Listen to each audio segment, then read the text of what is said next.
see what you have to offer.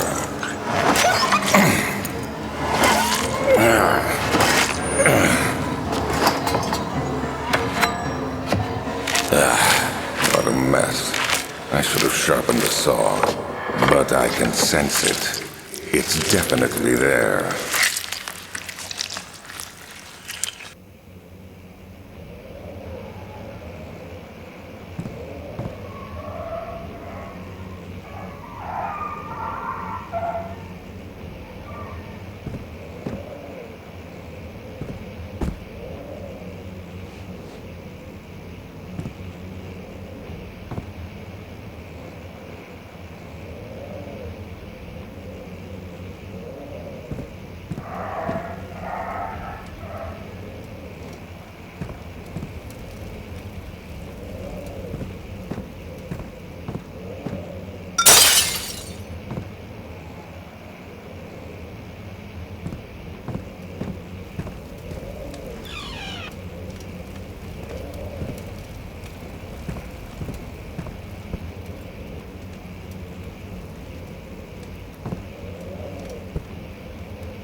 Daniel. What? Still having nightmares, I see. Yes. I can't shake them. They come every night. We'll put a stop to them. You'll see.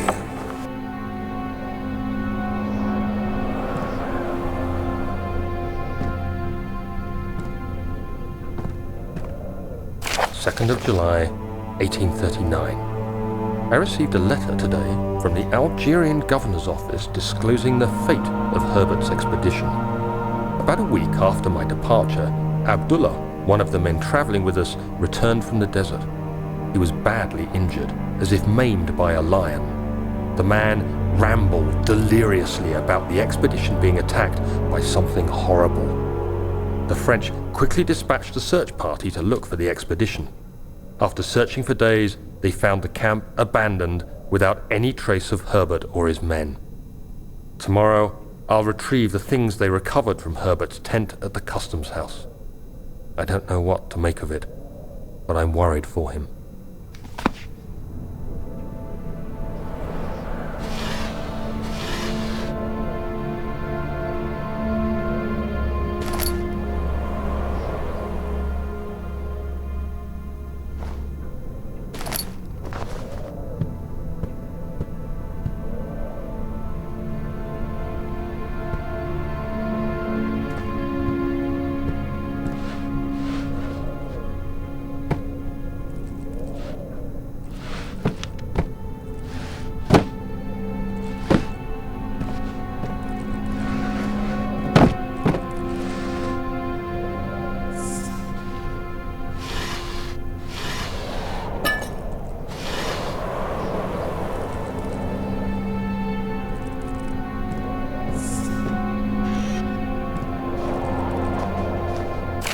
July 1839. Today I picked up Herbert's things at the customs house. I dug through the trove of documents he had carried and found a log detailing the expedition. The nature of this text ranged from quick notes to colourful accounts of transpired events. I skimmed the pages, trying to figure out what might have happened. May 17th, the day I was trapped inside the orb chamber, Herbert dryly states, "Recovered Daniel after 1 hour of entrapment." This confused me greatly. I was suffocating within minutes. How could I have lasted an hour? I continued reading the peculiar text. Herbert states his facts without judgment or passion, but suddenly I could read frustration into his text. He pushed his men to investigate the underground tomb, an effort which seems to have strained the minds of his men. Madness spread through the ranks, and Herbert had to take some extreme measures to continue. He finally visits the chamber himself, where he retrieves the orb to the surface. His account confuses me greatly. If he has the orb, what are those pieces in my drawing room?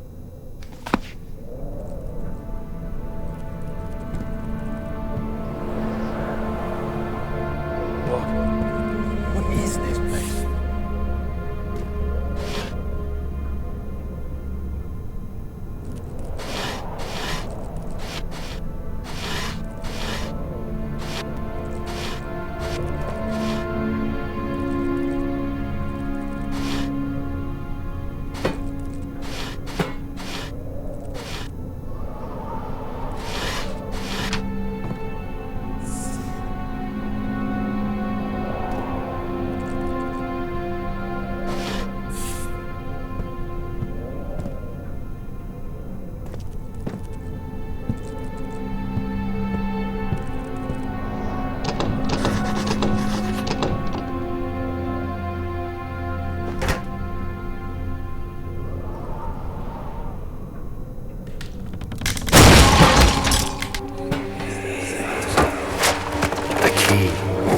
Please, let it be here.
4th of July, 1839. It's done! The orb is assembled. I was awakened by an exhausting nightmare. Shaking and sweating, I retired to the drawing room with a cup of tea. The relic pieces lay spread across the table as I'd left them, but somehow I knew how it was supposed to be. I fetched the tar, which I had prepared to fix the pieces together, and without fault I joined them, producing the orb I remembered so clearly. The tar proved unnecessary. It was pushed out from the joining pieces as they merged on their own, with no adhesive. The ancient stone relic now rests on my table. Its immaculate surface and perfect shape could have been molded by a factory. This is all too strange.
God, there it is.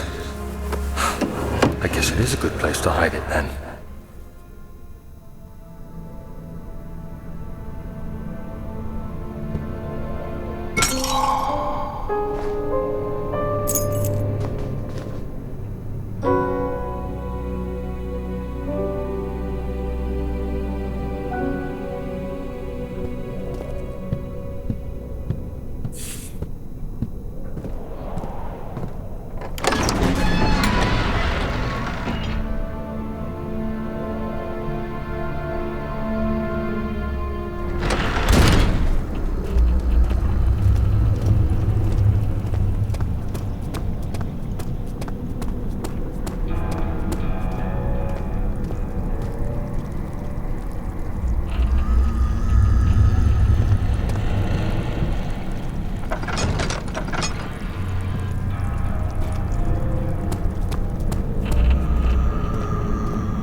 July 1839. Today I went to the university looking for answers.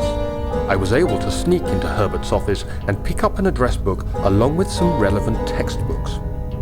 Professor Taylor at the Faculty of History was very helpful, and I managed to approach the subject of the orbs. The most interesting aspect was the prevalent trace they had left in our culture. The mythic orbs may, in fact, have inspired the globus cruciger, which so many royal regalia holds to this day. In ancient times, the orbs were held by priests as a symbol of the sun and its power. As I was leaving, I overheard a disturbing conversation. Sir William Smith, the geologist, was killed last night. Less than a fortnight had passed since I'd asked for his expertise. I know it's silly, but I can't help feeling responsible somehow.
14th of July, 1839. I've read every book I can find on the subject.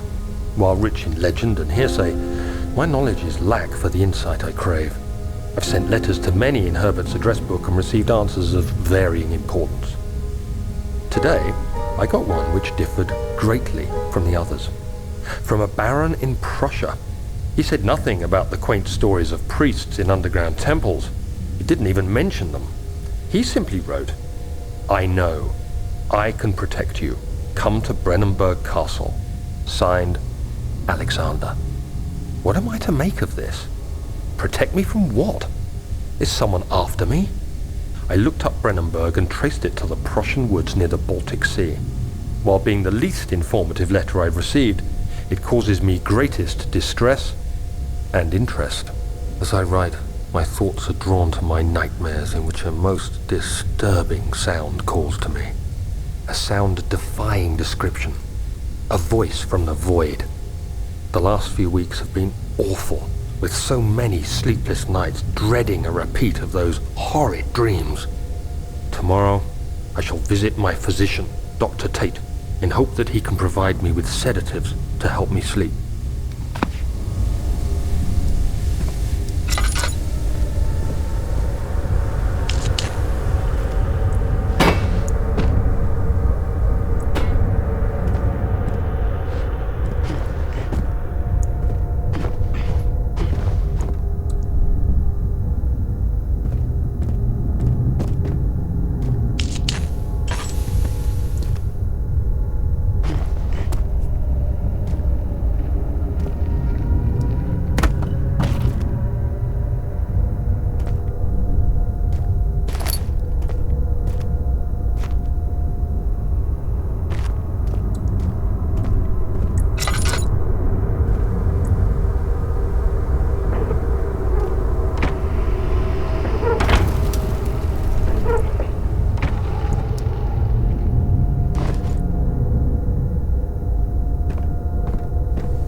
July 1839. How has this escaped me? They're all dead. Limbs scattered, heads split down the middle, their skin flayed as if boiled. I feel like I'm falling into myself. What's happening? Sir William Smith, Professor Taylor, now Dr. Tate. Is it following me? How can it not be? It's the damn thing I brought from Africa. Something is after me. I have no choice but to trust the Baron. He better know what he claims. If he is wrong, I suspect he'll regret it as well.